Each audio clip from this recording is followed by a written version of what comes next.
전능하신 하나님께서 시간과 공간을 창조하셨습니다. 그리고 온 우주 만물을 창조하셨죠. 그래서 오늘날까지 우리는 온 우주 만물을 통해서 하나님의 위대하심과 하나님의 능력과 그리고 어김없는 하나님의 법칙을 읽을 수 있게 됩니다. 천지 만물을 창조하신 뒤에 하나님께서 아담을 창조하셨죠. 그리고 그 아담을 위해서 하나님께서 특별히 에덴 동산을 창설하셨습니다. 그리고 아담을 그 속에 거하게 하셨습니다. 그러나 하나님 아버지께서는 아담 혼자 사는 것을 하나님 보시기에 좋지 아니하시다고 판단하시고 아담을 위해서 여자를 창조하시고 둘이 한 몸을 이루게 하셨습니다. 이를테면 둘이 한 인생을 살게 한 것이죠. 남자와 여자가 서로 벌거벗었지만 부끄러워하지 않았다고 했습니다. 서로 숨길 것도 없고 수치스러울 것도 전혀 없었죠. 이것이 창세기 1장, 2장의 내용입니다. 이제 오늘부터 우리가 살펴보고자 하는 창세기 3장의 내용은 인간의 범죄와 그럼에도 불구하고 인간을 사랑하시고 인간을 구원하시는 하나님의 은혜에 대한 기록입니다. 먼저 1절을 우리가 살펴보시겠습니다. 그런데 뱀은 여호와 하나님이 지으신 들 짐승 중에 가장 간교하니라. 창세기 3장 1절에 뱀이 등장합니다. 인간을 유혹하고 인간을 실족하게 했던 뱀이죠. 그러면 여기에서 우리가 이런 질문이 제기됩니다. 이 창세기 3장 1절에 등장하는 뱀은 오늘날 우리가 동물원이나 아니면 TV에서 볼 수 있는 뱀과 똑같은가? 두 번째 질문, 만약에 그 뱀이 요즘 뱀과 똑같다면 요즘 뱀도 이처럼 인간을 유혹하는가? 세 번째 질문, 만약에 그 뱀이 요즘 뱀과 다르다면 이 뱀은 도대체 구체적으로 어떤 존재를 의미하는가? 이런 질문입니다. 자, 우리가 요한계시록 20장 한번 직접 찾아보실까요? 중요한 구절이니까. 요한계시록 20장 1절에서 2절 말씀, 신약성경 제일 뒤에 있습니다. 제가 읽을 테니까 눈으로 잘 보십시오. 또 내가 보매 천사가 무저갱의 열쇠와 큰 쇠사슬을 그의 손에 가지고 하늘로부터 내려와서 용을 잡으니 곧 옛 뱀이요 마귀요 사탄이라 잡아서 1000년 동안 결박하며. 자, 옛 뱀에 공표하시고 마귀에 공표하시고 사탄에 공표하시고 줄을 연결하십시다. 옛 뱀, 창세기 3장에 있는 옛 뱀, 그 옛 뱀이 뭐라고요? 마귀다. 그게 곧 사탄이다. 그러니까 창세기 3장에서 사탄이 뱀의 모습으로 혹은 뱀을 도구 삼아 이제 나타났다고 하는 사실을 알게 됩니다. 그러니까 그건 옛 뱀이니까 요새 뱀하고는 상관없는 거죠. 그죠? 그러면 창세기 3장의 이 옛 뱀이 사탄이 인간을 유혹했다. 그러면 이 사탄의 정체는 대체 뭐냐는 거예요. 사탄은 어떻게 존재하게 되었느냐는 거예요. 여러분들은 어떻게 알고 계십니까? 누가 타락해서? 천사장이. 그 사람 이름, 그 천사 이름이 뭐래요? 루시퍼래요. 그게 창세기 몇 장, 성경 몇 장 어디에 있습니까? 이사야서에 있습니까? 천사장이 타락해서 사탄이 됐다고 되어 있습니까? 사람들이 다 천사장 루시퍼가 타락해서 사탄이 됐다고 그래요. 그런데 우리 성경을 한번 찾아보십시다. 베드로후서 2장 4절. 하나님이 범죄한 천사들을 용서하지 아니하시고 지옥에 던져 어두운 구덩이에 두어 심판때까지 지키게 하셨다. 하나님께서 타락한 천사들을 심판날까지 가두어 지키게 하셨다. 유다서 1장 6절 보십시다. 1장 6절 신약성경 398페이지 또 자기 지위를 지키지 아니하고 자기 처소를 떠난 천사들을 큰 날의 심판까지 영원한 결박으로 흑암에 가두셨으며 타락한 천사들이 분명히 있긴 있는데 하나님께서는 타락한 천사들을 결박시켜서 가두어 두셨다는 거예요. 따라서 하나님의 심판 때까지 타락한 천사들은 활동할 수가 없습니다. 그러니까 타락한 천사가 사탄이 되어서 오늘날까지 우리에게 역사한다. 우리를 유혹하려고 한다. 이건 말이 안 되는 거죠. 그죠? 성경 어디에도 그런 이야기는 없습니다. 그런데 주후 382년에 제롬이라고 하는 사람이 성경을 라틴말로 번역을 했습니다. 그 라틴말로 번역을 하면서 이사야 14장 12절을 이렇게 번역을 했어요. 이사야 14장 12절을 제가 읽을 테니까 들어보십시오. 너 아침의 아들 계명성이여 어찌 그리 하늘에서 떨어졌으며 너 얼굴을 엎은 자여 어찌 그리 땅에 찍혔는고. 이사야 선지자가 이 계명성 히브리 말로 헤렐인데 이게 새벽별이라는 말이에요. 새벽별로 반짝반짝하고 자랑하더니 어떻게 그렇게 갑자기 땅에 떨어졌느냐. 여러분 새벽에 별빛이 굉장히 빛나잖아요. 그런데 해만 뜨면 그 별빛은 안 보이잖아요. 그것처럼 이사야 선지자는 지금 현재는 기고만장하지만 하나님의 섭리 속에서 곧 몰라갈 바벨론 왕조를 가리켜서 새벽별이라고 불렀어요. 너 지금은 그렇게 반짝이는 것 같지만 순식간에 떨어질 거다 이렇게 말을 했습니다. 그런데 제롬이라는 사람이 그 구절을 라틴말로 번역을 하면서 그 계명성 새벽별이라고 하는 히브리 말을 루시퍼라고 번역을 했어요. 근데 그 루시퍼라고 하는 사람은 누구냐 하면 바벨론 왕조 가운데에 가장 포악한 왕이었던 것으로 알려집니다. 이를테면 로마 제국의 왕으로 따지면 네로 같은 사람이에요.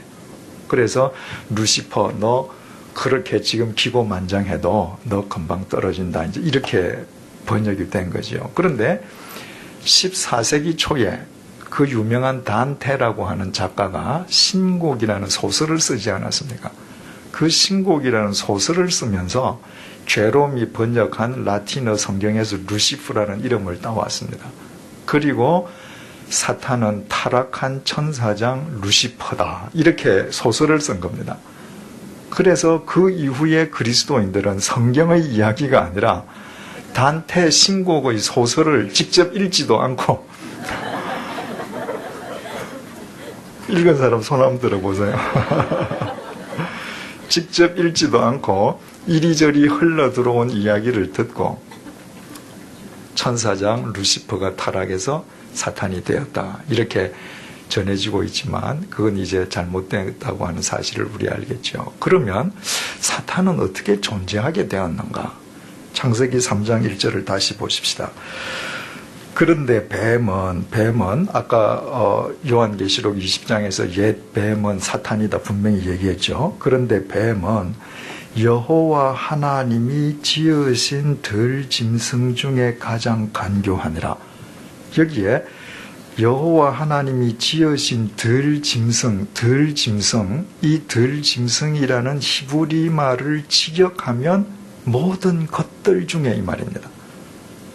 따라서 뱀은 여호와 하나님이 지으신 모든 것들 중에 가장 간교하니라. 그럼 어떻게 되는 거예요? 결국 사탄도 하나님의 피조물임을 알게 됩니다. 하나님께서 지으셨다고 창세기 3장 1절은 딱 단정하고 있는 것입니다. 그러면 여러분, 사탄 역시 하나님의 피조 세계 속에 있는 피조물이라면 사탄 역시 하나님의 지배 속에서 자유로울 수 없죠. 하나님의 지배 속에 있는 거죠. 그죠? 그래서 사무엘상 16장 14절을 보면 이렇게 기록이 되어 있습니다. 여호와의 영, 성령님이시죠. 성령님이 사울에게서 떠나고 여호와께서 부리시는 악령이 그를 번뇌하게 하신지라. 악령이 뭐예요? 사탄이잖아요. 그죠? 그래서 성령님께서 사울에게서 떠나시고 여호와께서 부리시는, 컨트롤하고 계시는 사탄이 사울에게 임했다. 그게 하나님의 섭리 속에서 그 일이 이루어졌음을 보여주고 있는 것이죠. 예수님께서 이 땅에 오셔서 그리스도로서 공생애를 시작하실 때 제일 먼저 광야에서 40일 동안 사탄의 시험을 받으시잖아요. 유혹을 물리치고 이기시잖아요. 그런데 마태복음 4장 1절이 이렇게 증거하죠. 그때에 예수께서 성령에게 이끌리어 마귀에게 시험을 받으러 광야로 가사. 그냥 어느 날 사탄이 자기가 독단적으로 예수님을 공격하러 온 것이 아니라 성령님께서 이끌어 가셨어요. 그러니까 성령님의 큰 컨트롤의 역사 속에서 비로소 마귀가 주님을 시험했다고 하는 사실을 알게 되죠. 욥기 1장이 이 사실을 우리에게 분명하게 보여주고 있지 않습니까? 하나님께서 욥의 믿음을 훈련하시고 연단하실 때 누구를 도구로 쓰셔요? 사탄을 도구로 쓰십니다. 그래서 사탄은 하나님께서 허락하신 것 이상 욥을 건드릴 수 없었어요. 하나님께서 너 모든 짓은 다 해도 욥의 생명은 건드리면 안 돼. 하나님의 역사 속에서 이루어진 것입니다. 그러면 그때 욥은 자기에게 사탄이 그렇게 와서 자기를 시험한다고 하는 사실을 전혀 몰랐죠. 그죠? 만약에 욥이 그때 그 사실을 알았다고 하십시다. 그래서 40일 금식하면서 밤마다 사탄아 물러가라 한다고 물러가십니까? 하나님의 역사 속에서 이루어진 일이란 말이죠. 그래서 우리가 이미 고린도 전후서 공부하면서 배웠듯이 바울이 자기에게 지병이 있을 때 하나님께 간절히 낫게 해달라고 기도했음에도 불구하고 낫지 않을 때 바울이 뭐라고 그래요? 하나님께서 내게 사탄의 가시를 주셨다. 내가 교만하지 않도록, 내가 겸손한 그리스도인으로 살도록 사탄의 가시를 주셨다. 사탄의 가시라고 표현하면서 바울은 사탄아 가라라고 하지 않고 하나님의 역사 속에서 이루어지기 때문에 오히려 하나님 앞에서 더 겸손한 종으로 살 수 있었던 것이죠. 여러분, 만약에 천사가 스스로 타락해서 사탄이 되었다. 그러면 하나님의 창조는 성공한 겁니까? 실패한 겁니까? 실패한 거예요. 하나님께서 창조하신 천사가 스스로 타락해서 사탄이 되었다면 하나님은 전능하신 하나님 아니에요. 그분의 창조는 실패한 겁니다.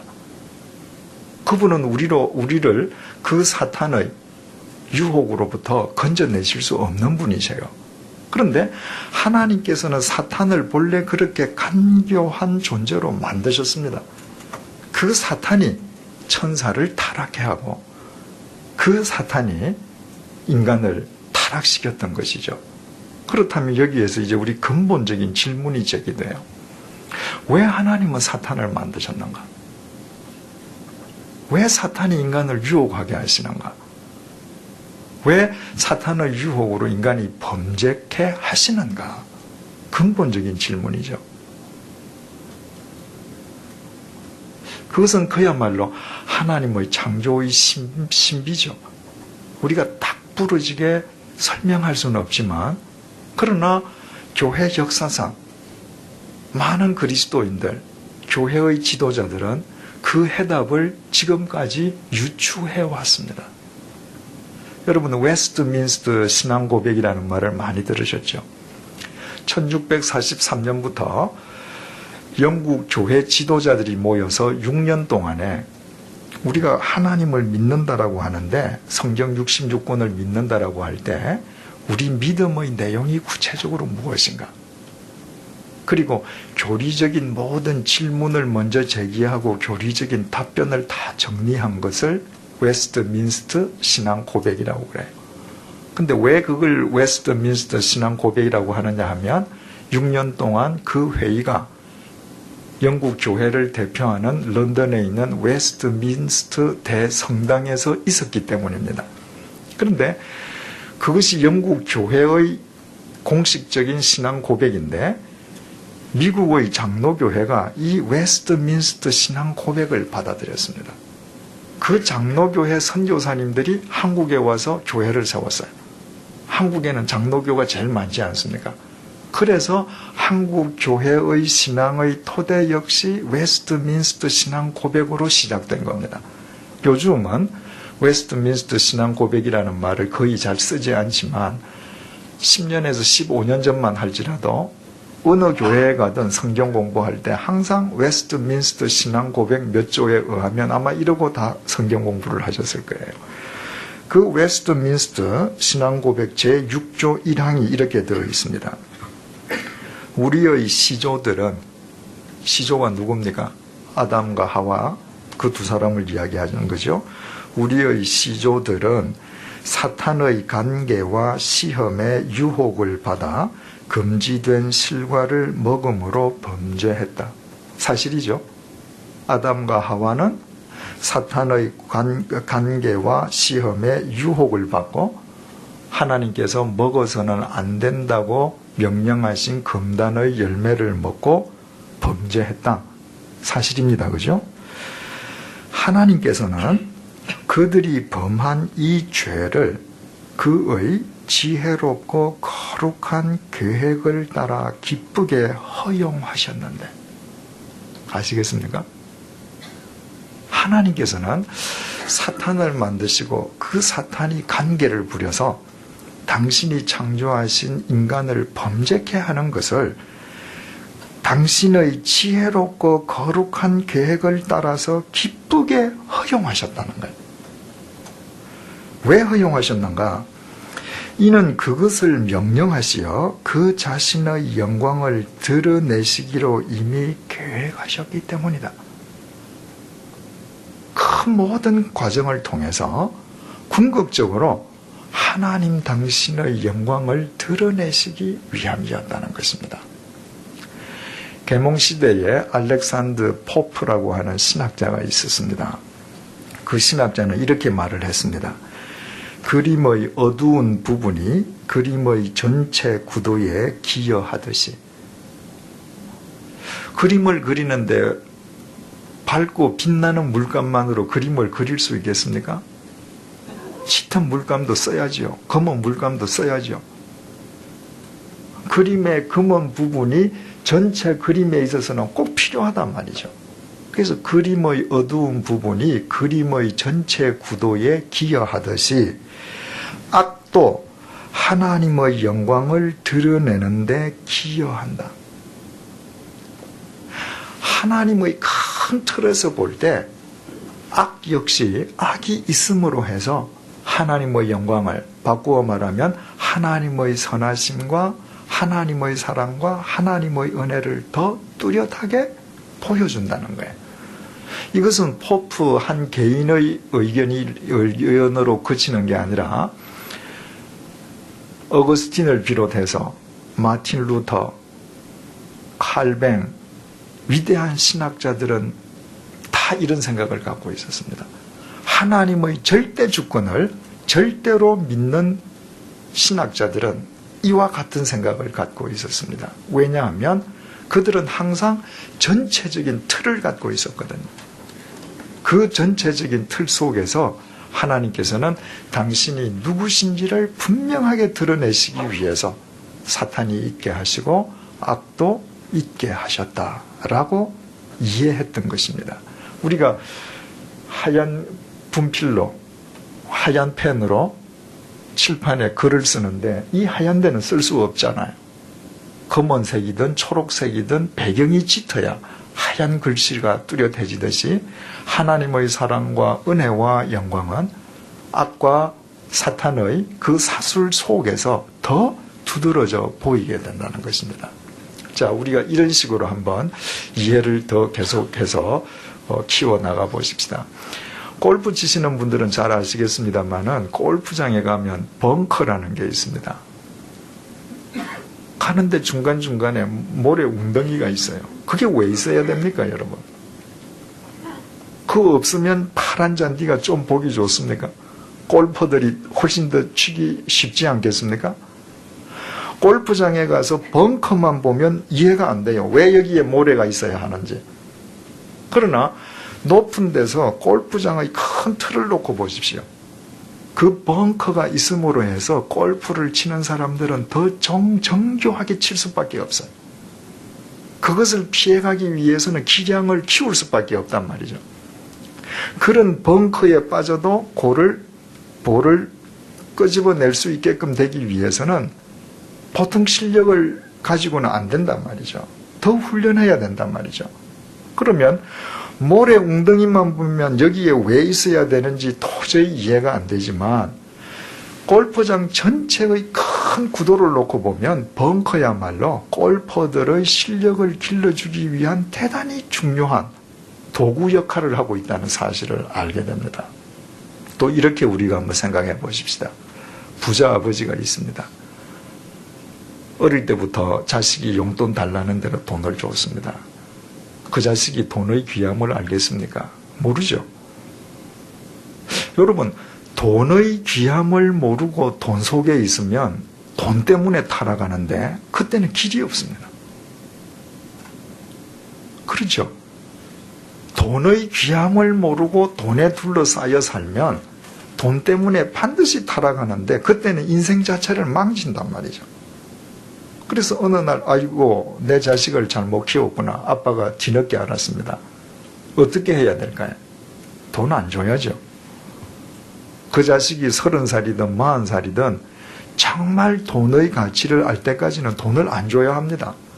그러면 이미 버릇이 나쁘게 했던 자식 같으면 아버지한테 와서 칼부림을 하는지도 모르죠. 거기에 넘어가면 안 되죠. 그 자식을 바로 세우려면 그 자식이 알 때까지 돈을 주면 안 돼요. 그런데 더 지혜로운 아버지는 어떻게 하겠습니까? 어릴 때부터 계속 돈을 주다가 그 자식 다 망친 뒤에 뒤늦게 후회하면서 돈을 안 주고 서로 불화를 일으키기보다 지혜로운 아버지라면 어릴 때부터 자식으로 하여금 돈의 가치를 알게 해주겠죠. 어떻게 해야 돈의 가치를 압니까? 가난을 경험하면 돼요. 그래서 제가 알기로는 미국에서 뜻있는 부자들은 자기 자식이 방학 때가 되면 먼 지방에 가서 혼자 떨어뜨리고 온다 그러죠. 여러분, 미국 대륙이 동서가 5,000km잖아요. 그게 서울, 부산의 10배보다 더 멀단 말이죠. 가령 동부에 있는 부자 아버지 같으면 고등학교 다니는 자식을 방학 때 서부에 가서 데려다 놓고 떨어뜨리고 그냥 가는 거죠. 너 혼자서 5,000km 오라는 겁니다. 구걸을 하든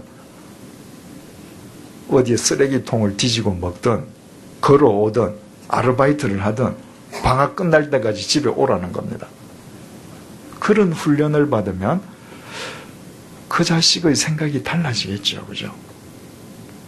이렇게 누군가는 걱정할 수 있어요. 야, 그러다가 그 자식 큰일 나면 어떡하냐? 괜찮아요. 왜? 아버지는 그 자식이 SOS만 치면 구할 수 있는 능력이 있는 아버지거든요. 언제든지 내가 가서 데려올 수 있습니다. 그렇기 때문에 너 혼자서 해보라는 거예요.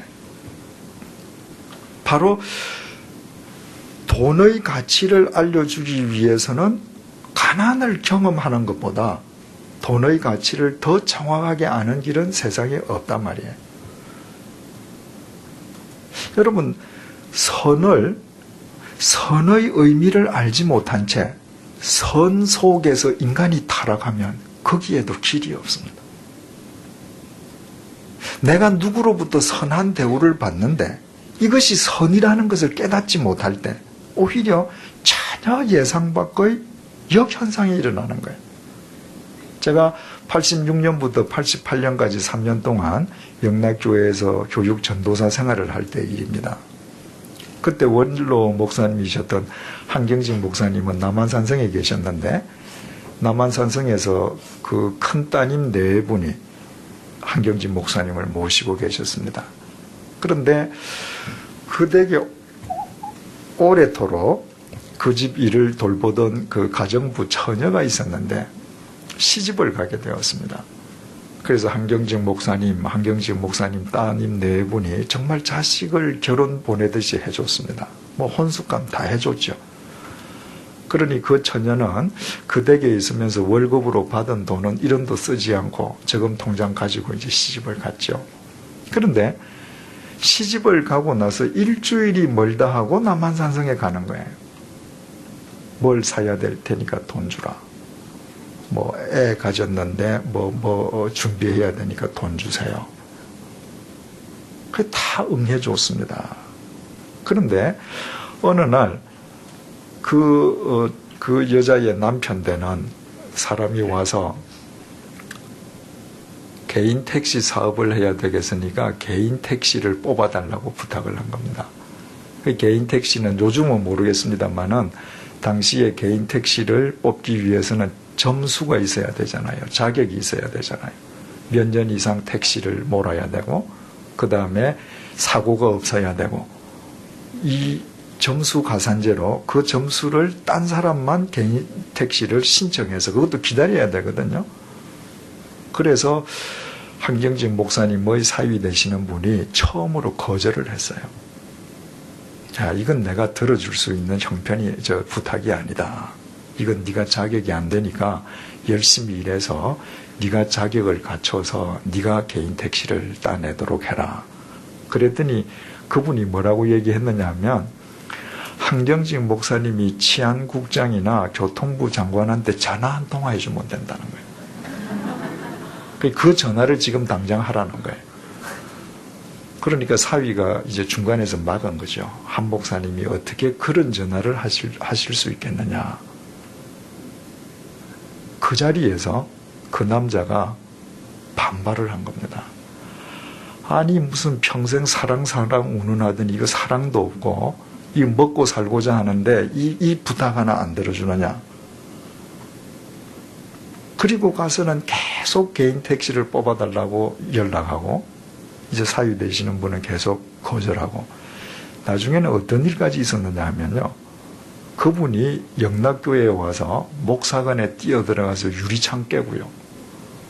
내 처가 평생을 한 목사님 집에서 일생을 바쳤는데 나를 홀대하고 부탁 하나 안 들어준다고 신문사에 투서하고 그랬습니다. 제가 근무할 때 일이에요. 한마디로 말하면 그 사람 부부는 선 속에서 선의 의미를 모르고 선으로 인해서 타락한 사람들입니다. 그 사람들이 어떻게 해야 바른 인생을 살까요? 그런 인생을 살다가 임자 한 번 제대로 만나면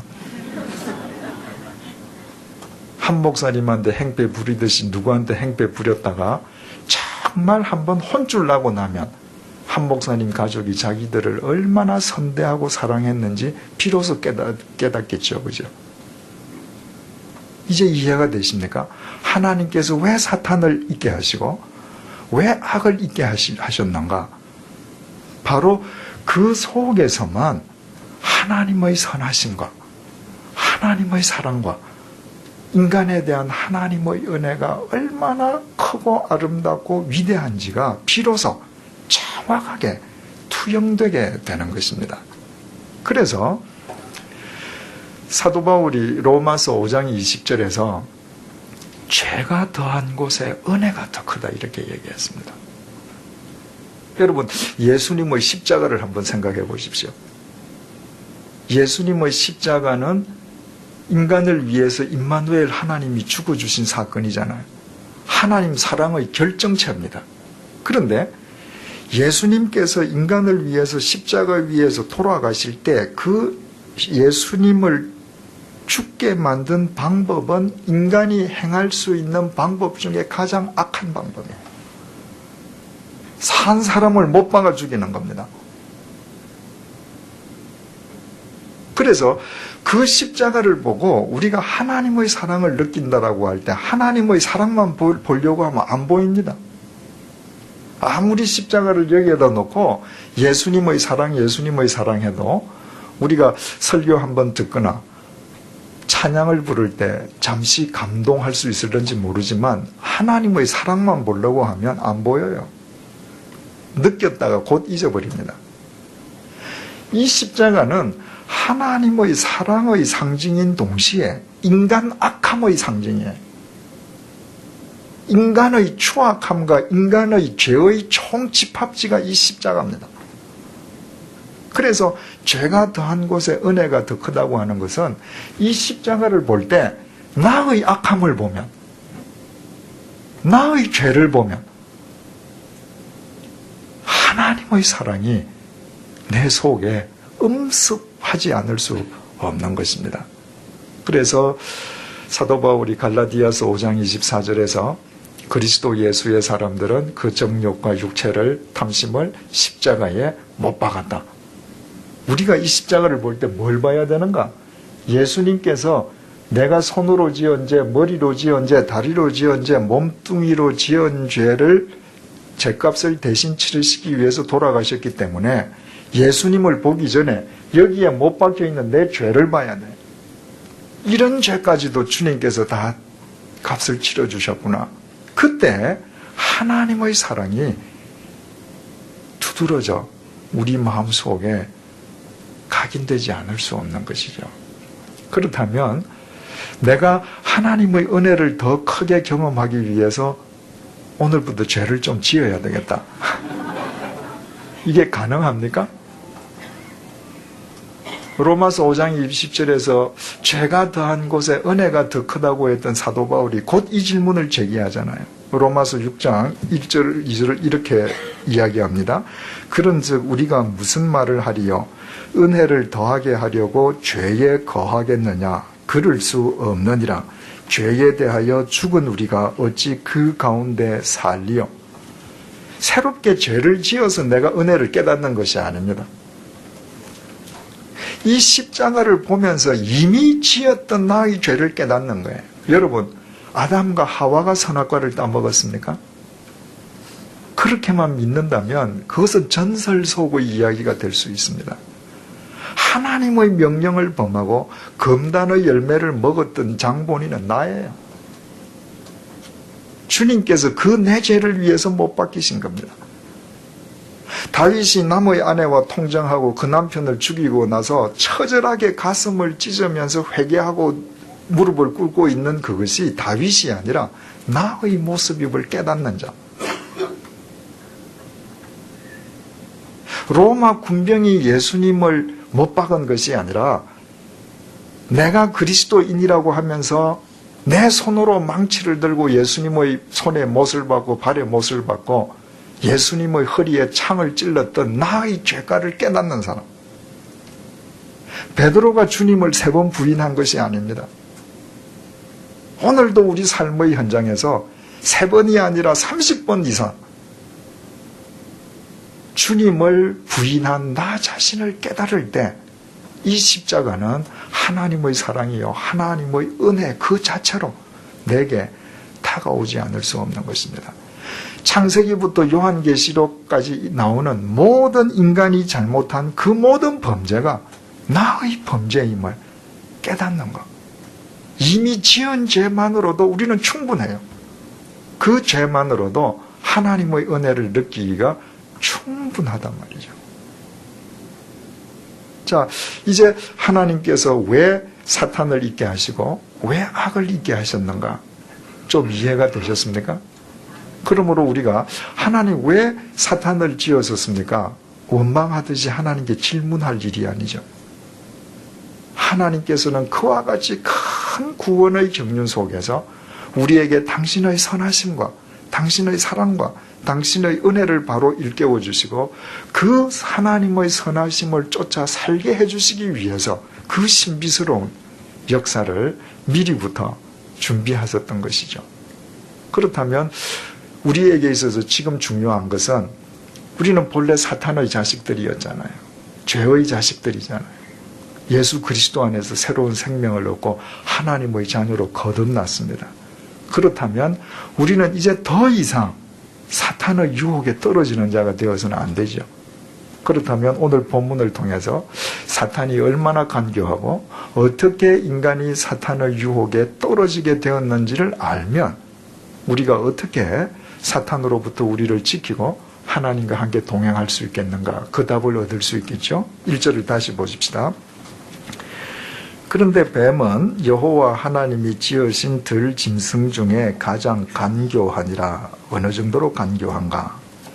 첫째로 뱀이 여자에게 물어 가로되, 이때 사람이 누구 있습니까? 남자, 여자가 있습니다. 그죠? 남자, 여자가 있어요. 그런데 사탄이 첫 번째 공략 대상을 남자로 삼지 않고 여자로 삼았습니다. 왜 사탄이 여자를 먼저 공략했을까? 여러 가지 설이 있어요. 여자가 감정에 약하기 때문이다.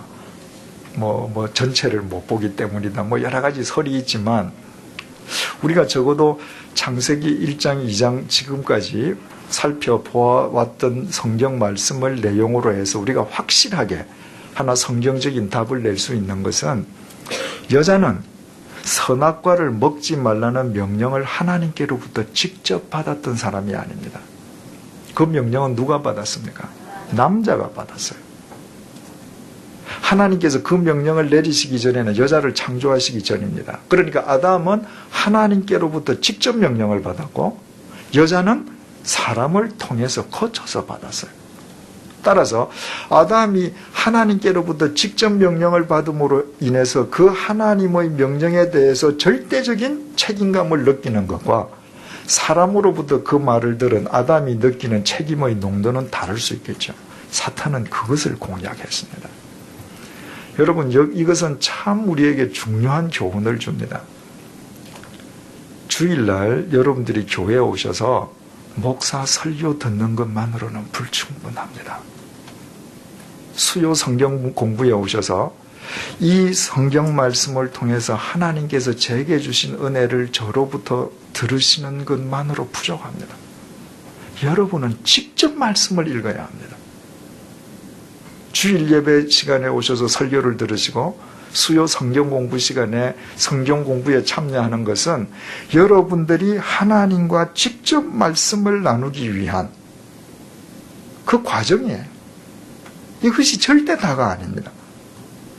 사람에 의해서 선포되는 설교나 성경 공부 내용만으로 여러분들이 신앙생활을 하려고 하면 사탄은 여러분을 언젠가 공략할지 모릅니다.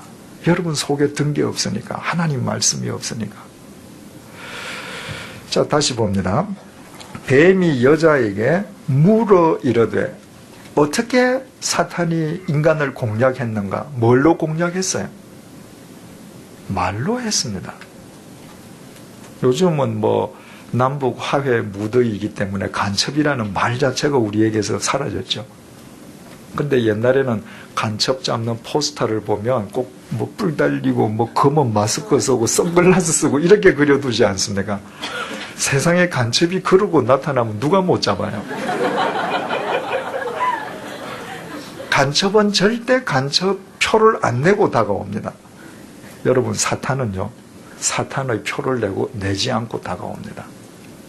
사탄이 폭력적인 방법으로 여자에게 접근했는가? 총칼을 들고 했는가? 아닙니다. 지극히 자연스럽게 말로 접근했습니다. 그래서 여러분들께서 누구와 평소에 대화를 나누고 사는가 굉장히 중요하죠. 솔로몬 왕이 죽고 나서 르호보암 아들이 왕이 되잖아요. 그때 그 여로보암을 위시한 백성들이 와서 르호보암에게 뭐라고 얘기합니까? 당신 아버지가 우리에게 너무 무거운 부역을 많이 시켰다. 우리의 짐을 가볍게 해주십시오. 그러면 대를 이어서 충성하겠습니다. 르호보암이 저 사람들 말 들어주고 백성들을 섬기십시오 하는 원로 대신들의 말을 안 들었습니다. 원로 대신들을 대화의 상대로 안 적인 거죠. 누구 말을 들었어요? 젊은 자기 친구들. 저 사람들이 당신 아버지보다 당신 권위가 없다고 업수히 여기는가 보다. 더 심하게 다뤄라. 겁줘라. 그래서 결국 나라가 쪼개지고 말지 않습니까? 나만이 엘리사 소문을 듣고 문둥병을 고치기 위해서 엘리사를 찾아가지 않습니까? 엘리사가 뭐라 그래요? 요단강에 가서 7번 목욕해라. 그랬더니 화를 내고 집으로 돌아가려고 그래요. 종들이 뭐라고 그럽니까? 아니 주인님, 엘리사가 당신 보고 어려운 거 하라면 당신 기꺼이 했겠죠. 그런데 쉬운 거 하라는데 왜 안 합니까? 씻으세요. 그 이야기 듣고 가서 씻고 문둥병이 낫지 않습니까? 만약에 그 아람 나라의 국방부 장관, 군대 장관인 나만이 자기 종과 평소에 대화 상대로 관계를 맺지 않았으면 그 말 안 들었겠죠. 종이 그런 말 할 수도 없겠죠. 왜? 우리 주인은 말 안 들을 테니까. 그러나 평소에 종과 신실한 대화의 관계를 맺었기 때문에 그 종의 말을 통해서 나음을 입습니다. 제가 신학교 들어가기 전이었던 것으로 기억되는데, 당시에 그 영화 감독 이창호 감독이 저한테 어떤 그 여자의 노트를 하나 줬습니다. 그래서 뭐 혹시 책이 될 수 있으면 좀 해주면 어떻겠느냐. 그 내용이 뭐냐면요, 부산에 살던 여고생의 이야기인데, 어느 날 친한 친구가 한번 무슨 서울에서 어떤 유명한 가수가 술집에 나온다고 우리도 술집에 한번 가보자고 이야기를 해서 언니 옷을 입고 가발을 쓰고 술집에를 간 겁니다. 그런데 그 술집에서 학교 훈육주임을 만났어요. 이제 훈육주임을 만났다 하면 그때는 뭐 퇴학이잖아요. 아버지 알고 어머니 알고 큰일 나겠죠.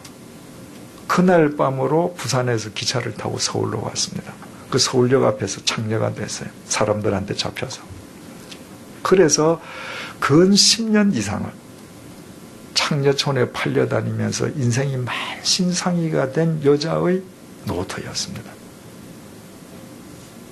친구와의 한 번의 대화, 술집 가자. 그 한 번의 대화로 인생이 끝나버린 겁니다. 우리가 평소에 누구와 대화하느냐, 내가 내 주위의 사람에게 어떤 대화 내용의 대화 상대가 되고 있는가, 중요한 일이죠. 자, 다시 봅니다. 뱀이 여자에게 물어 이르되 하나님이 지금 사탄이 여자에게 뭐라고 얘기하느냐, 하나님을 하나님이라고 불렀어요. 지난 시간에 잠시 언급했습니다만은, 자, 창세기 1장을 보십시다. 태초에 하나님이 천지를 창조하시니라. 땅이 혼돈하고 공허하며 흑암이 깊음 위에 있고 하나님의 영은 수면 위에 운행하시니라. 하나님이 이르시되 빛이 있으라. 4절, 빛이 하나님이 보시기에 좋았더라. 창세기 1장은 계속 하나님을 하나님이라고 부르고 있어요. 엘로힘입니다. 히브리인들이 하나님을 엘로힘, 하나님이라고 부를 때에는 지고자, 전능자, 창조주, 그분의 위대하심, 그분의 큰 능력, 그것을 강조할 때 엘로힘이라고 부르는 것입니다. 그런데 창세기 2장 4절부터 보십시다. 이것이 천지가 창조될 때에 하늘과 땅의 내력이니, 무슨 하나님? 여호와 하나님. 5절, 여호와 하나님이 땅에 비를 내리지 아니하셨고 땅을 갈 사람도 없었으므로. 7절, 여호와 하나님이 땅의 흙으로 사람을 지으시고. 8절, 여호와 하나님이 동방의 에단에 동산을 창설하시고. 사람을 창조하시고 사람과 관계를 맺기 시작하시면서부터 2장은 계속 여호와 하나님이라고 부르죠. 여호와라는 명칭은 인간에게 언약을 주시고 그 언약을 성실히 지키시는 하나님을 강조할 때 쓰는 호칭입니다. 그래서 천지를 창조하실 때는 하나님의 위대하신 능력만 있으면 돼요. 그래서 엘로힘 하나님이라고만 썼습니다. 그러나 사람을 창조하시면서부터 창세기 2장을 모세는 반드시 여호와라는 이름을 붙였어요. 강조합니다. 하나님께서 인간을 단순한 피조물로만 만드신 것이 아니라 피조물에 지나지 않는 이 인간에게 언약을 주시고 그 언약을 인간을 위해서 지켜가시는 하나님이다라는 것을 보여주는 거예요. 여러분, 원시 종교에서부터 시작해서 오늘날 소위 말하는 정말 그 몇 개의 고등 종교를 제외한 모든 종교들은 신에 대한 두려움 속에서 살아가요. 신을 향해서 웃는다, 신하고 친하게 지낸다, 이건 있을 수 없는 일이죠. 가능한 한 신하고는 좀 멀어야 돼요. 그리고 어떻게 하면 신을 달래고 얼루어서 나한테 저주가 임하지 않을까? 주로 이런 것만 생각해요. 왜? 원시 종교에서부터 일반 하등 종교는 신과 인간의 차이만 강조하거든요. 그래서 인간은 늘 신이 두려운 존재예요. 그러나 우리 여호와 하나님은 창조주와 피조물 이 엄청난 차이가 있음에도 불구하고 이 인간을 당신의 반열에 올리시고 언약을 주시고 대화하시고 그 약속을 이루어 가시는 하나님이세요. 그래서 창세기 2장은 여호와 하나님을 강조했습니다. 자, 창세기 3장 1절 다시 보십시다. 그런데 뱀은 여호와 하나님이 지으신 들짐승 중에, 모세가 객관적인 내용을 쓸 때 모세는 여호와 하나님이라고 불렀죠. 그런데 뱀이 말할 때 보십시오. 뱀이 여자에게 물어 이르되 하나님이 참으로 너희에게 동산 모든 나무의 열매를 먹지 말라 하시더냐? 사탄은 여호와라는 말을 탁 빼버렸습니다. 하나님이라고 부름으로써 하나님과 인간의 차이만 두드러지게 강조했습니다. 인간과 언약을 맺으시는 하나님의 여호와 부분을 빼버리면 여러분, 인간이 하나님을 원망할 때가 얼마나 많아요? 하나님이 이해 안 될 때가 얼마나 많습니까? 그러나 하나님의 언약이 있기 때문에 그 신실하신 언약 속에서 우리가 하나님을 변함없이 신뢰하고 하나님을 쫓는 것이거든요. 그런데 사탄은 여호와라는 말을 탁 빼버리고 하나님, 그 차이만 탁 두드러지게 해서 평소에 여자에게 있을 수 있는 하나님에 대한 혹은 원망, 불평, 이것을 은근슬쩍 탁 한번 쳐보는 겁니다. 또 내용을 보십시다. 하나님이 참으로 너희에게, 지금 누구에게 얘기하는 거예요? 여자에게 얘기하는 겁니다. 그런데 여자를 공략하면서 너희에게, 결국 사탄의 목적은 뭐예요? 사탄의 공략 대상은 언제나 단수가 아닙니다. 단수처럼 보여도 사탄의 공략 대상은 궁극적으로 복수예요. 모두예요. 한 사람을 도구 삼아서 모두를 허물어뜨리기를 원하는 겁니다. 너희에게 동산 모든 나무의 열매를 먹지 말라 하시다냐? 아주 기가 막힌 부정반어법으로 여자의 심리를 건드렸습니다.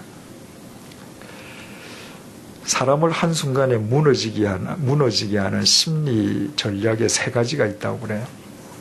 첫째는 어떤 인간이 뭐에 대해서 가장 긍지를 갖는가, 그걸 알면 그것 자체를 송두리째 부정해버리면서 상대를 무너뜨리게 할 수 있다는 거예요. 다른 예를 들면 어떤 여자가 자기 남편이 한 달에 100만 원 벌어오는 데에 대해서 굉장히 긍지를 갖고 있습니다. 그 여자에게 있어서는 100만 원이 100만 원이나 되는 거예요. 그런데 누군가가 너희 남편이 100만 원밖에 못 벌어오고 그게 다라며? 이렇게 한번 탁 쳐보셔요. 아니야, 우리 남편은 100만 원이나 벌어와. 그래? 우리 남편은 200만 원 벌어오는데? 그러면 100만 원에 대해서 자랑스러워하던 그것이 하루아침에 불평의 원인이 되겠죠. 그죠? 두 번째 심리 전술은 상대가 죄악시하는 것을 강하게 긍정하는 방법이 있다는 거예요. 예를 들면 순결을 중시하는 여자가 있습니다. 불륜은 죄죠. 그런데 그 여자한테 다가가서 요즘 애인 없는 여자가 있어? 그런 바보 같은 여자도 있어? 상대가 죄로 여기고 부정하는 것을 강하게 긍정해버리면 이 여자가 돌아서면서 멍해지는 거예요. 내가 이제 바보처럼 사는 건가? 세 번째 전술 방법은 상대가 당면한 가장 큰 문제를 꼬집어서 그 사람의 신념이나 믿음을 무너뜨려 버리는 겁니다. 다른 예를 들면 정말 어떤 일을 놓고 하나님 앞에 매일 새벽 제단을 쌓으면서 기도하는 사람을 찾아가서 너 그렇게 기도하고도 아직 응답 못 받았다며? 너만 보면 하나님이 없는 것 같아. 끝나는 거죠. 그죠? 사탄은 여자한테 첫 번째 방법을 썼습니다. 하나님께서는 여자에게 모든 실과를 다 먹으라 그러셨어요. 하나만 빼고, 그죠? 그러니까 이 여자는 평소에 하나님께서 자기를 만드시고 그 지상낙원 에덴에서 모든 실과를 다 먹는 것을 굉장히 자랑스럽고 긍지롭게 생각을 했을 것입니다. 그걸 부정해버리는 거예요.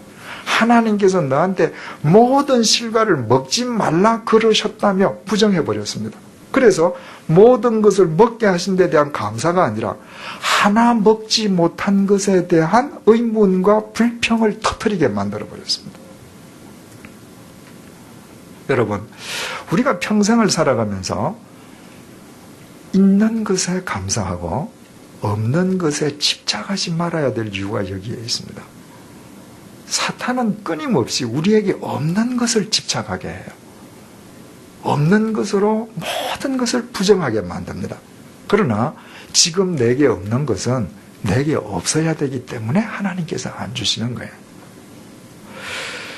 자, 보십시다. 2절 보십시다. 벌써 요 한마디에 여자는 이미 넘어갔습니다. 2절을 보면 여자가 뱀에게 말하되 동산나무의 열매를 우리가 먹을 수 있으나 뭐가 빠졌습니까? 무슨 말이 빠졌습니까?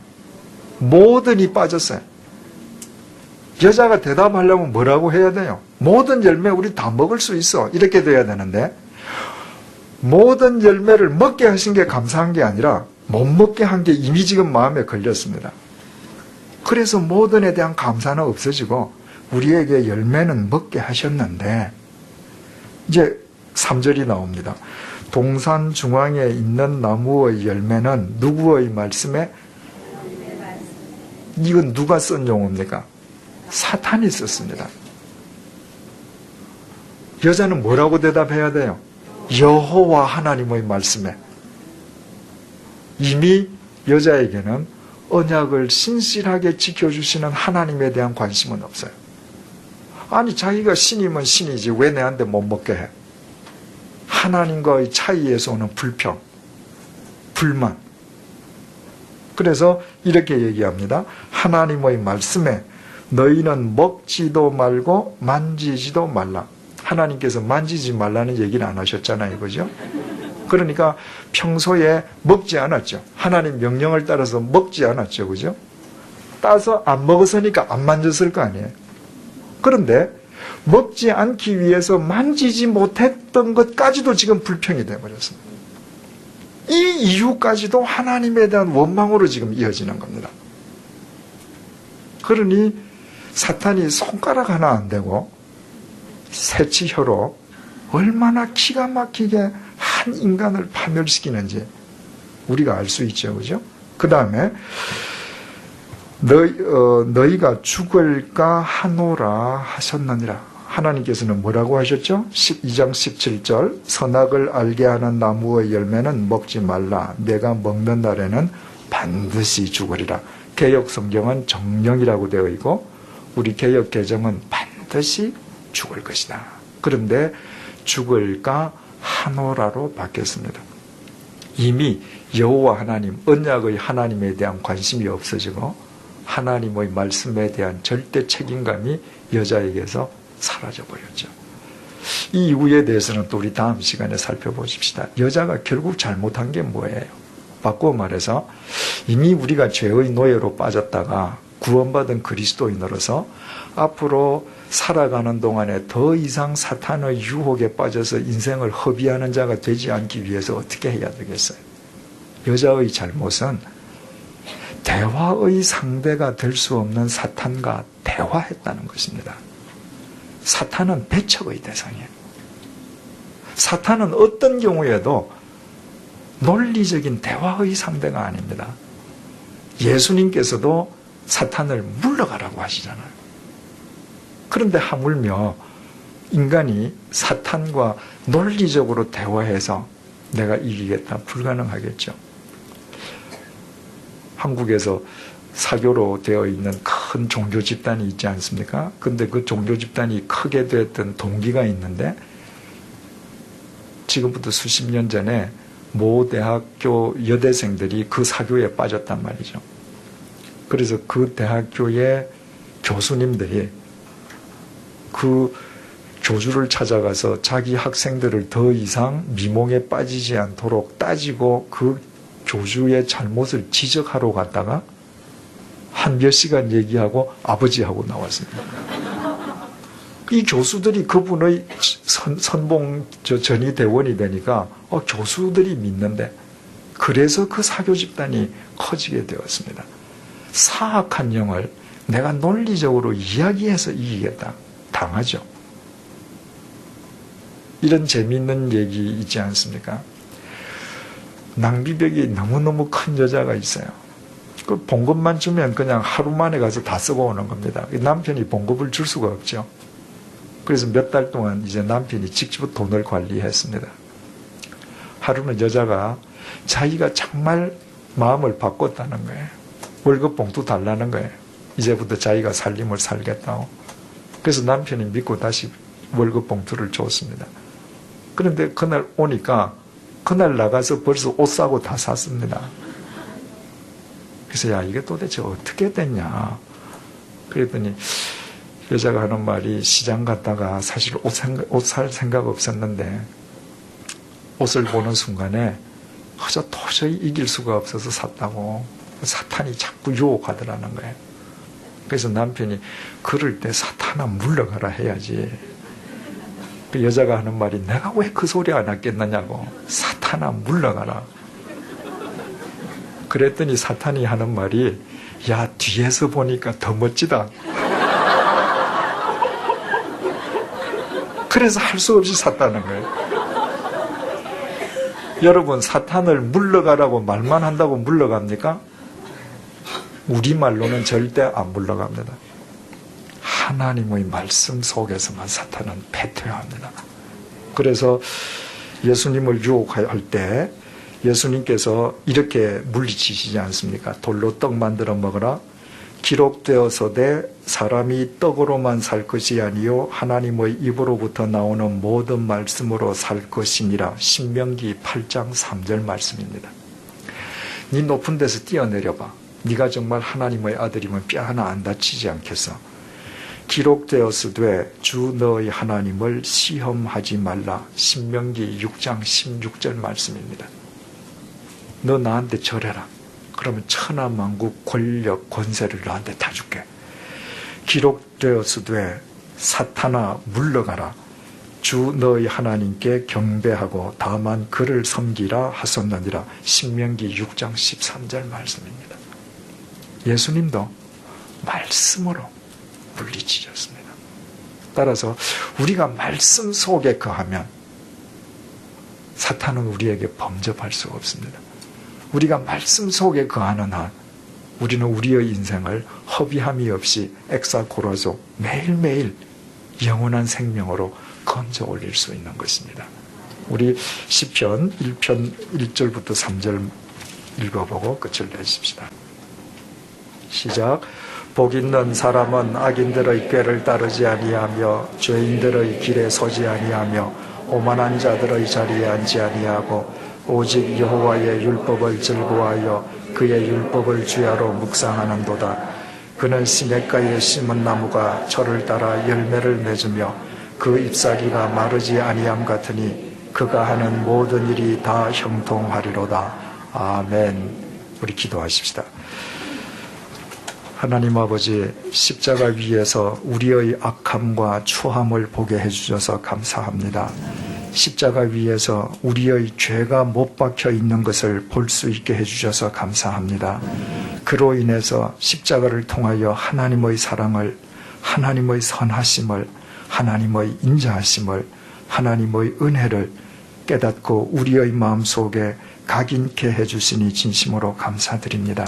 하나님, 다시는 사탄의 유혹에 허우적거리며 귀한 우리의 인생을 낭비하는 어리석음을 범치 않도록 도와주옵소서. 날마다 하나님의 말씀 속에 있게 하시고 하나님의 말씀 안에서 하나님과 동행하게 하여 주시어서 우리를 스쳐가는 모든 시간들을 진리 안에서 영원히 건져 올리는 진정한 말씀의 사람, 믿음의 사람으로 살아가는 기쁨을 누리게 도와주옵소서. 예수님의 이름으로 기도드립니다. 아멘. 우리 주 예수 그리스도의 은혜와 하나님의 사랑과 성령님의 교통하심이 일평생도록 말씀 안에서 하나님의 자녀답게 살아갈 것을 소망하고 결단하는 주님의 사람들과 100주년 기념교회 위에 이제로부터 영원토록 함께 해주시기를 간절히 축원하옵나이다. 아멘.